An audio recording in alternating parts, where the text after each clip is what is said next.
በመካከለኛው ምስራቅ ወደ 50 ሺህ የሚጠጉ ወታደሮች እንዳሏት የሚገለጸው አሜሪካ አሁን ደግሞ ተጨማሪ 10 ሺህ የሚሆኑ ወታደሮችን ወደ መካከለኛው ምስራቅ ልካለሁ እያለች ነው። ይሄ ጉዳይ በእርግጥም አሜሪካ የዶናልድ ትራምፕ አስተዳደር በኢራን ውስጥ እግረኛ ወታደር ሊያስገባ ነው የሚለውን ሐሳብ በጣም ከጊዜ ወደ ጊዜ እንዲጠናከር አድርጎታል። ተጠባቂም ነገር ሆኗል። ታስኒም እየተባለ የሚጠራው የኢራን መገናኛ ብዙሃን ደግሞ ምን አይነት መረጃ ይዞ ወጥቷል?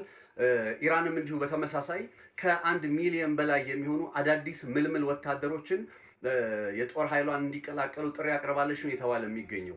ያላቸው ወታደራዊ አቅም አሁን ላይ ባለው ነባሪያ ሁኔታ ባሲጆችን ጨምሮ ወዶ ዘማቾቹን ልዩ ኃይሎች ጨምሮ አይአርጂሲ እና መከላከያ ኃይሉ በጥቅሉ ወደ 1 ሚሊዮን እና ከዛ በላይ እንደሚሆኑ ይገመታል፣ ይነገራል።